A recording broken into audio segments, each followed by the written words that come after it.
Good morning friends. आज का हमारा टॉपिक है कूलिंग पाउंड्स के बारे में। Okay, cooling pounds. ओके, तो एक्चुअल में हम लोगों ने लास्ट टाइम डिस्कस किया था वैसे कूलिंग टावर्स के बारे में। ओके, तो लास्ट टाइम हम लोगों ने जो प्रॉपर डिस्कस किया था वो था दो तरीके के कूलिंग टावर्स थे हमारे पास। एक थे नेचुरल ड्राफ्ट और second one is mechanical draft. Okay, mechanical draft में दो पार्ट थे, वो थे induced draft and forced draft cooling tower. Okay, तो आज का जो हमारा टॉपिक है, आज का जो हमारा हम लोग आज डिस्कस करने वाले वो है कूलिंग पाउंड्स के बारे में। ओके, तो कूलिंग पाउंड है क्या एक्चुअल में? ओके, तो समझो यहाँ पे समझो कूलिंग यानी समझो जो चीज ठंडी ठंडी होती है वो, और पॉन्ड्स मीन से एक छोटा सा तालाब जैसा। ओके, तो कूलिंग पॉन्ड्स मीन्स के एक तालाब की रचना करी जाती है। यहाँ पे एक छोटा सा पॉन्ड की रचना करी जाती है। ओके, तो it is simple method of cooling the condense water, but it is insufficient compared to cooling tower. Okay, so in this method water coming out from the condenser is discharged to the shallow pond of the sufficient area, thus the exposing the hot water to the atmosphere. Okay, the heat from the hot water is transferred to the air by convective and evaporation system convection and evaporation system. Okay, due to evaporation of water and absorption of latent heat by air. Okay, तो यहाँ पे क्या होता है, हम लोग पूरा pound के बारे में हम लोग डिस्कस करेंगे। पर समझो कि सबसे पहले ओके, जो हम लोग तीन तरीके के हमारे यहाँ पे पॉन्ड है वो हम लोग डिस्कस करेंगे। सबसे पहले natural and direct flow cooling pond, ये सबसे सिंपल तरीके का समझो कि कूलिंग पॉन्ड है। Second one is single deck and double deck cooling pond. Okay, ये है single deck and double deck. And third one is open and lower French cooling pond. Okay, okay, तो open and lower French cooling pond, ये तीन तरीके के यहाँ पे pond है हमारे पास। हम लोग हमारा सबसे पहला डिस्कशन आज का जो है वो है natural and direct flow cooling pond के बारे में। ओके, तो यहाँ पे क्या, due to the evaporation of water and absorption of latent heat by air, water gets cool. Okay, तो समझो यहाँ पे क्या होता है कि समझो कि लेटेंट हीट जो है एयर है वो ले लेता है वाटर की। ओके, और उसके कारण यहाँ पे कूलिंग होता है। The depth of water in cooling pond is around 1 metre. Okay, तो यहाँ पे जो कूलिंग पॉन्ड की जो डेप्थ है वो समझो कि 1.5 मीटर। ओके, 1.5 मीटर, यानी समझो 1 से 1.5 मीटर जितनी उसकी लेंथ डीप होती है उससे। ओके, तो ये कूलिंग पॉन्ड के बारे में थोड़ा बेसिक था। वैसे हम लोग आज डिस्कस करेंगे डीप में कूलिंग पॉन्ड, उसके टाइप्स के बारे में। सबसे पहला जो है वो है हमारा natural and direct flow cooling pond के बारे में। ओके, सबसे पहला ओके, ये हमारा natural and direct flow cooling pond है। Okay, natural flow cooling pond. Okay, okay, तो in natural type the hot water coming out from the condenser, यहाँ से यहाँ पे समझो फिगर में हम लोग कुछ डिस्कस करते हैं वैसे। तो यहाँ पे समझो कि ये जो पूरा है वो नेचुरल फ्लो कूलिंग पॉन्ड यहाँ पे दिखाया हुआ है। ओके, देन समझो यहाँ से जो हॉट वाटर, जो कंडेंसर वाला जो हॉट वाटर है वो पॉन्ड में आता है यहाँ पे। ओके, और यहाँ पे कलेक्ट होता है, ठीक है, पॉन्ड में। ठीक, तो फिर क्या होता है, और just allowed to the flow in pond. Okay, this system is rarely use now. Okay, तो ये सिस्टम समझो कि रेयरली बहुत कम यूज होती है। ओके, समझो अभी हम लोगों ने नेचुरल फ्लो के बारे में बात करा, देन दूसरा जो है इस नेचुरल फ्लो में ही है वो डायरेक्ट फ्लो। ओके, तो डायरेक्टेड फ्लो कूलिंग पॉन्ड, यहाँ पे नेचुरल फ्लो में क्या होता है कि यहाँ पे कोई एक्स्ट्रा अटैचमेंट कुछ भी है नहीं। यहाँ पे समझो कि जो कंडेंसर वाला जो वाटर है, जो कूलिंग पॉन्ड में जो वाटर है, ओके, और जो कंडेंसर वाला वाटर है, ये दोनों मिक्स होते हैं यहाँ पे। ठीक है, मिक्स होते हैं, और समझो कि नेचुरली एयर के थ्रू, यानी समझो यहाँ पे डीप बहुत कम है, अराउंड 1 मीटर जितनी डीप होती है। बहुत ही लार्ज एरिया में पॉन्ड होता है वैसे, बहुत ही बड़े एरिया में एक पूरा तालाब जैसी समझो एक रचना होती है वैसे यहाँ पे।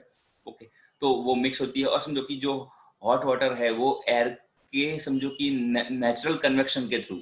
ओके, तो यहाँ पे due to the evaporation of water and absorption of latent heat by air. Okay, तो यहाँ पे समझो कि जो जो समझो ये जो हीट है, जो कंडेंसर वाले वाटर की जो हीट है वो एयर नेचुरल कन्वेक्शन के थ्रू होता है यहाँ पे, ओके। और जो ये वाटर जो है वो समझो कि वो कूल हो जाता है, ठीक है। और देन उसको जो कूल्ड वाटर है, कूल्ड वाटर थ्रू द फिर से उसको कंडेंसर में ले जाया जाता है। यानी एक सिंपल सिस्टम है यहाँ पे, एक तालाब जैसी रचना है, उसके अंदर पानी डाला जाता है समझो, बराबर, जो कंडेंसर का, ओके। और जो कंडेंसर का पानी है वो नेचुरली एटमॉस्फेयर से कूल होता है, सिंपल एयर से कूल होता है, और उसको फिर से ठंडा होने के बाद उसको ले जाया जाता है कंडेंसर में, ओके। एक ये सिंपल तरीका है, ओके। देन यहाँ पे नेचुरल में ही एक दूसरी मेथड है, वो है directed flow,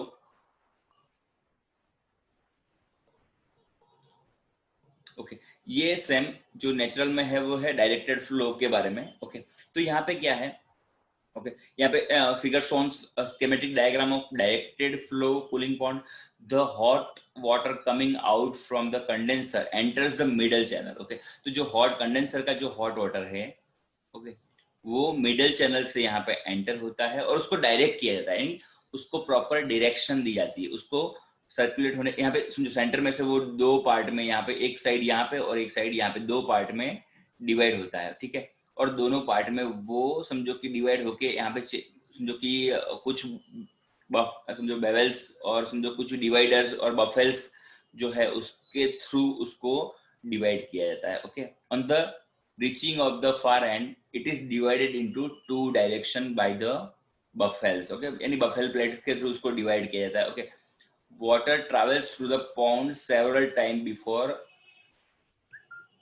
uniting to at intake point, okay। तो और समझो कि cooling in this case more effective than natural type और नॉन डायरेक्टेड फ्लो, ओके। तो समझो कि यहाँ पे समझो कि जो कूलिंग है वो अगले जो हमने सिस्टम नेचुरल फ्लो है, ओके, उसमें समझो कि नेचुरल सिस्टम में जो है उससे अच्छा यहाँ पे कूलिंग होता है यहाँ, क्योंकि यहाँ पे फ्लो को पूरा प्रॉपरली डाइवर्ट किया जाता है, ओके।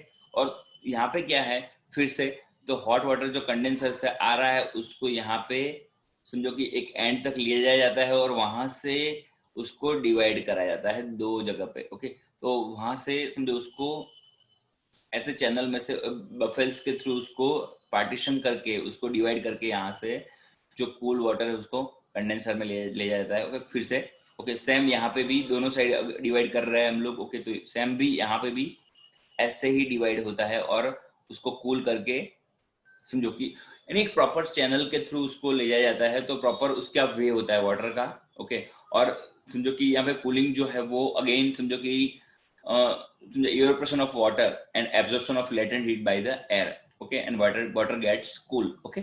तो सेम सिस्टम, ओके। तो हम लोगों ने ये आज जब natural and directed flow cooling tower ये डिस्कस कर लिया वैसे, ओके। अभी हम लोग नेक्स्ट डिस्कस करेंगे single deck and double deck cooling pond, okay. तो सबसे पहले single deck and double deck के बारे में बात करते हैं,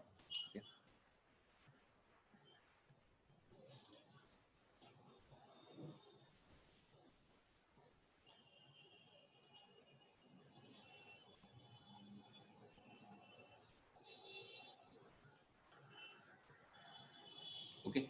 ये है single deck cooling pound, okay.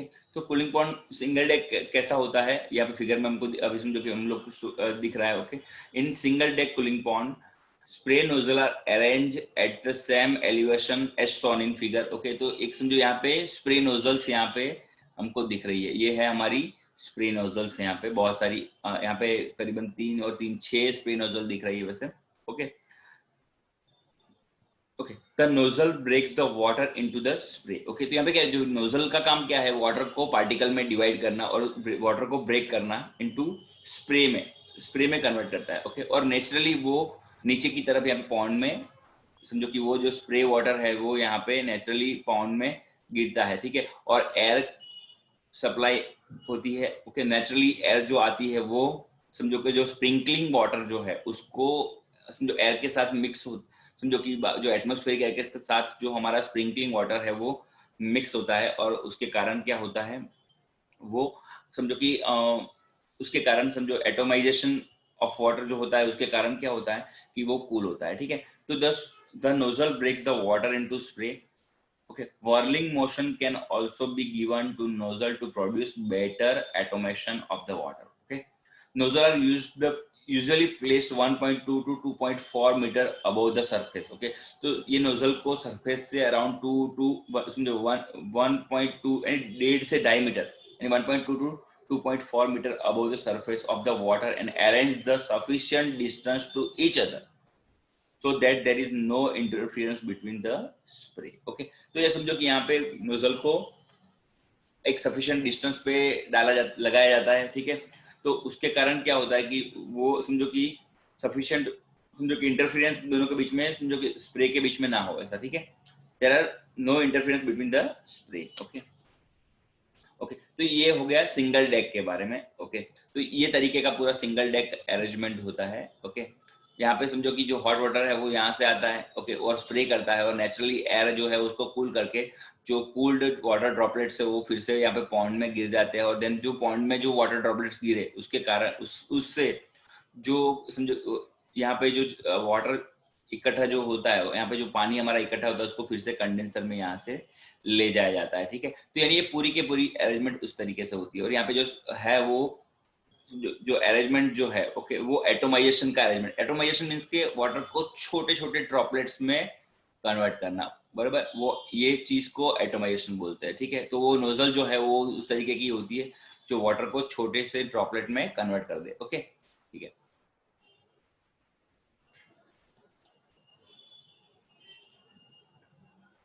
अभी नेक्स्ट बात करते हैं हम लोग double deck cooling pond. Okay, double deck cooling pond में क्या है वो हम लोग डिस्कस करते हैं।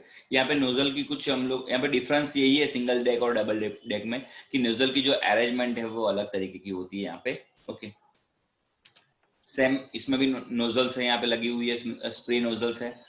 ओके, तो in double deck cooling pond spray nozzle are arrange at different elevation. Okay, तो यहाँ पे कुछ डिफरेंट एलिवेशन में देखो, यहाँ पे कुछ हाइट में हर एक नोजल समझो कि जो है वो अलग एलिवेशन में, यानी समझो कि दो पैरेलल अलग अलग लाइन में यहाँ पे दिखाई हुई है हमको।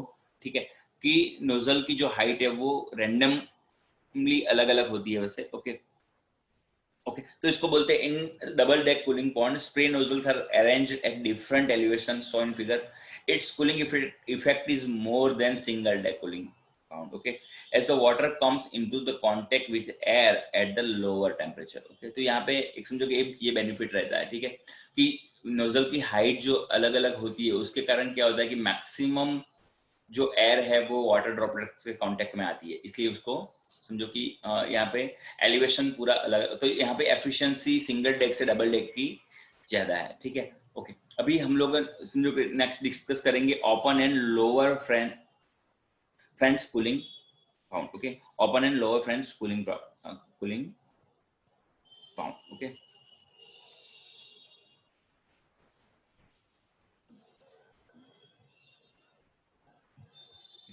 ये यहाँ पे देखो सिंगल डेक जो कूलिंग पॉन्ड है ओके उसका यहाँ पे एक रियल एक पिक्चर यहाँ पे दिया हुआ है, मैं आपको दिखा देता हूँ वैसे। ओके, तो ऐसे स्प्रे नोजल्स यहाँ पे लगी हुई होती है। ओके, स्प्रे नोजल्स यहाँ पे ऐसे लगी हुई होती है कुछ हाइट पे और कुछ डिफरेंस पे। ये सिंगल डेक कूलिंग पॉन्ड की ये समझो उसी हिसाब से डबल डेक में हाइट में डिफरेंस होता है। ठीक है, तो यहाँ पे देखो ये बहुत ही छोटे छोटे ड्रॉपलेट्स में वाटर को कन्वर्ट किया जाता है और उसको पॉन्ड में डाला जाता है। ठीक है, यहाँ पे आपको समझो कि पूरा पॉन्ड भी दिख रहा है, ये पूरा पॉन्ड जो है यहाँ पे हमको दिख रहा है।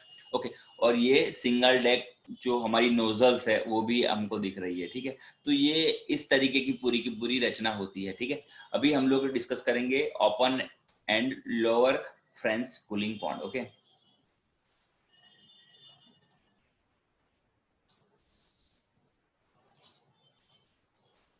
ओके, तो ये है spray pond with lower French. Okay, ये कूलिंग पॉन्ड। ओके, तो यहाँ पे समझो सिस्टम ऑलमोस्ट समझो हमारी जो सिंगल डेक जो सिस्टम है उसकी तरीके की होती है। ओके, पर यहाँ पे डिफरेंस क्या है, यहाँ पे कुछ फ्रेंच ये जो है वो ओके वो है लोअर फ्रेंच है। मैं आपको यहाँ पे ये जो है जो यहाँ पे क्रॉस क्रॉस हमको दिख रहा है यहाँ पे वो है फैन फैंस। ओके, ये है लोअर फ्रेंच। ओके, तो सिंगल और डबल डेक कूलिंग पॉन्ड में भी ओपन टाइप और provided with the lower French.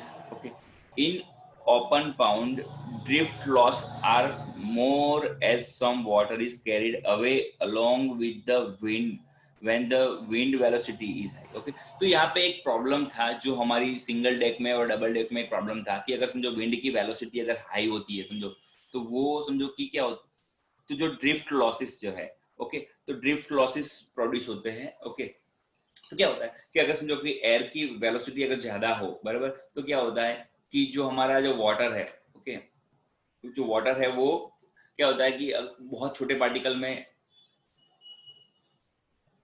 Convert होता है। ओके तो वो क्या होता है कि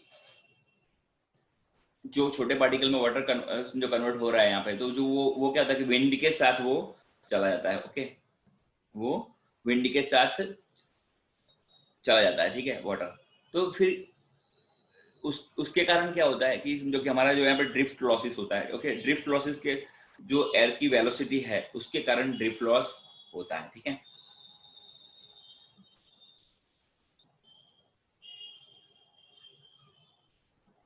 Okay. So drift loss is the quantity of water loss as a small water droplets from the tower top. Okay. It is made up by injecting fresh water in coming water network. Okay तो क्या होता है समझो कि समझो drift loss को क्या बोलते हैं, वाटर लॉस बोलते हैं। तो समझो यहाँ से विंड अगर समझो कि यहाँ से एंटर हो रहा है विंड, ठीक है, तो विंड क्या होता है कि जो वाटर के ड्रॉपलेट्स को लेके समझो कि वो अगर समझो कि विंड की वेलोसिटी ज्यादा हो तो वाटर के ड्रॉपलेट्स को वो बाहर की तरफ ले जाता है। तो क्या होता है कि यहाँ पे वाटर लॉस होने के चांसेस है, ठीक है। तो वो ओवरकम करने के लिए उसको वो लॉस को प्रिवेंट करने के लिए, बचाने के लिए, ओके यहाँ पे ये समझो कि लोअर फ्रेंस की अरेंजमेंट की हुई होती है।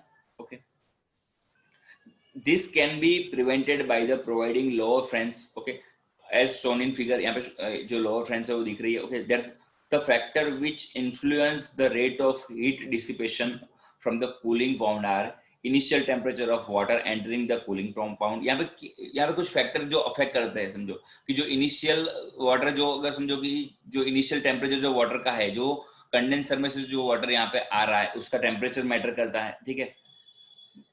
ओके एटमॉस्फेरिक टेम्परेचर कितना, समझो कि एटमॉस्फेयर का टेम्परेचर ही ज्यादा समझो कि गर्म है तो वो जो विंड आने वाली वो भी समझो हॉट आने वाली है, तो ज्यादा कूलिंग नहीं कर पाएगी।